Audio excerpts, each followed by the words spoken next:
532 AD. Emperor Justinian has just survived the Nika riots, but the heart of the Byzantine Empire lay in ruins. Re-energized, Justinian would reassert his power and rebuild the capital in the name of God and himself.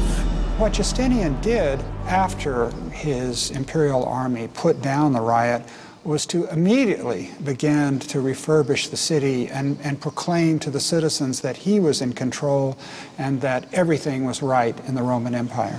Now, we remember Justinian not because he was ruthless, but we remember the period of Justinian because he has left us such an incredible architectural legacy. Justinian's first priority was to rebuild the city's main cathedral, called the Church of Holy Wisdom. We know it today as the Hagia Sophia. Justinian appointed two Byzantine architects, Isidorus and Anthemius, to design the church. Both were professors of mathematics and physics, skilled in theory, but with no real construction experience. The architects of Hagia Sophia were not the standard architects of the day. They, for better or worse, were professors. We professors sometimes don't have the most sound practical knowledge. But the far-sighted Justinian gave them a free hand with only two demands: build it as quickly as possible and make it unlike anything else on Earth. Construction began a scant 6 weeks after the Nika riots. It took years to put together building teams, to bring together all of the building materials that were needed for a great project in the empire. Justinian did it practically instantly. Isidorus and Anthemius's design for the cathedral was revolutionary in concept and unprecedented in scale. They set out to create the largest dome ever built, 100 feet across. They began by using an architectural device first attempted by the Romans, but never fully achieved. It was called the pendentive. The first step, construct 4 massive arches on which the dome would rest. Next, the pendentives, rounded triangles that connect the dome's circular base to the square base below and distribute its weight evenly among the 4 arches. By adding smaller semi-domes, an even larger area would be created. Using pendentives, Justinian's architects were able to construct a gigantic dome that appears to hover in mid-air. The dome rises 184 feet, 30 feet taller than the Statue of Liberty. The nave over which the dome hung would be a massive open space measuring 229 feet by 245 feet.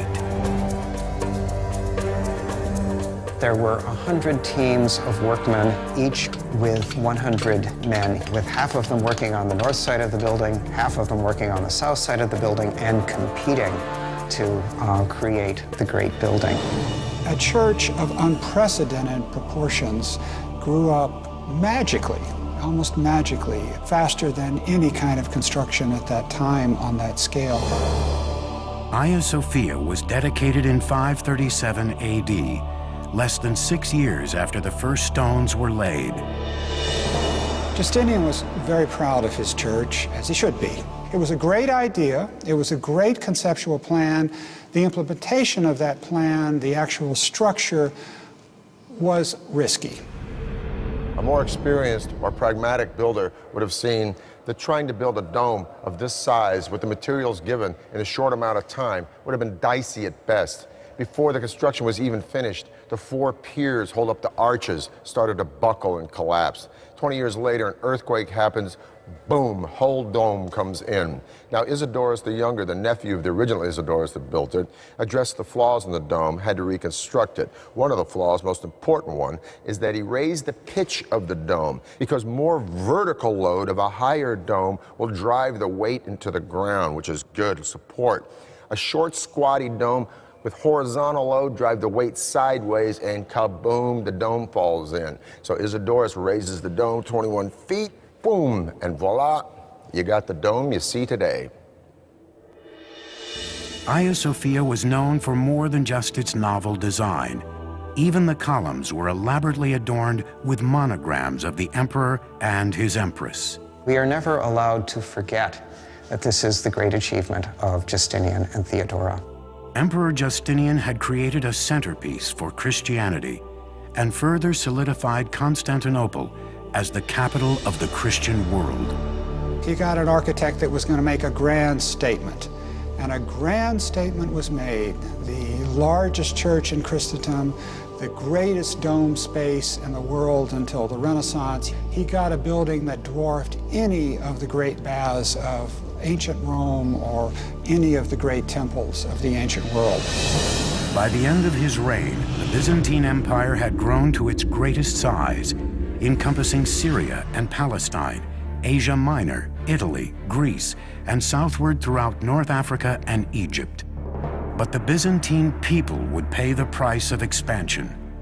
Justinian's near-constant military campaigning, combined with his zeal to rebuild Constantinople, virtually bankrupted the Byzantine Empire.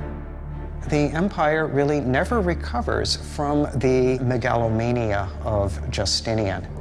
It's perhaps fitting that the dome of Hagia Sophia collapses. It's as if Justinian, as he is overextending the political boundaries of the empire, he's also overextending the architecture as well. For 3 centuries after Justinian's death, a series of emperors would rule over a shrinking empire.